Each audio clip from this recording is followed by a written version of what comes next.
Mga kababayan, mga kapatid, pakinggan niyo po ito. Sabi ng Biblia, sa Kawikaan ng 21 ng 31, ang kabayo'y nahahanda na laban sa panahon ng pakikipagbaka.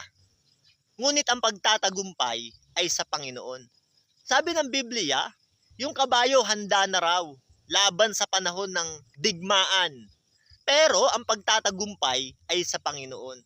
Ang pinupunto po ng isang salmista, mga kapatid, na sumulat neto, kahit na ikaw po ay merong sasakyan na napakaganda, may espada kang napakaganda at matalas, pananggang matibay, wag po natin itong pagtitiwalaan.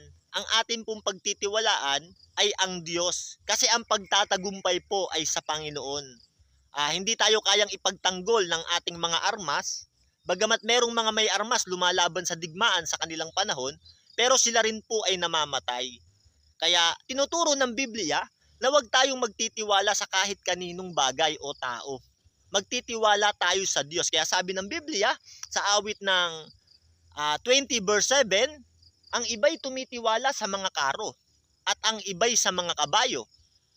Ngunit babanggitin namin ang pangalan ng aming Panginoong Diyos. Sila'y mga nakasubsob at buwal, ngunit kami nananatiling nakatindig at nakatayo. Meron palang mga tao sa kanilang panahon, tumitiwala sa mga karo pagdating ng gera o digmaan. Nagtitiwala sila sa kanilang mga sasakyan. Tumitiwala sila sa mga karo nila, sa mga kabayo nila, sa kanilang mga armas pandigma.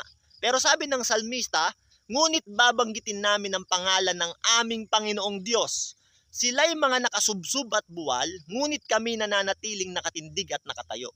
Yung tumitiwala sa Diyos, sabi ng Biblia, mananatili siyang nakatindig at nakatayo. Pero yung tumitiwala sa mga kagamitan, pandigma, babagsak at malulugmok, yan po ang itinuturo ng Biblia. Kaya wala po tayong pagtitiwalaan kundi ang Diyos lang, mga kapatid. Sabi sa awit ng 37 ng 4 hanggang 5, ihabilin mo ang iyong lakad sa Panginoon at tumiwala ka rin naman sa Kanya at Kanyang papangyarihin.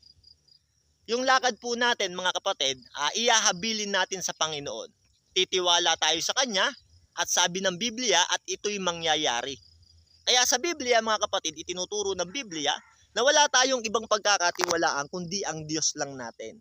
Huwag tayong titiwala sa ating mga kayamanan, kagamitan o sino mang tao para gawin nating bisig o pananggalang sa ating mga pagsubok o problema. Dahil sabi ng Biblia, pag ginawa mong bisig ang laman ng tao, ang tao ang iyong sinandalan at hindi ang Diyos, sabi sa Jeremias ng 17 ng 5, sumpain ang taong tumitiwala sa tao at ang kanyang ginawang bisig ay ang laman ng tao. Huwag mong gagawing sandalan ng tao dahil ang tao ay mahina, ang tao rin ay nadadapa, ang tao rin ay mamamatay. Ang ating pong pagkikakatiwalaan, yung Diyos lamang sapagkat siya po ang walang hanggan at matibay na kanlungan. Salamat po sa inyo, mga kapatid.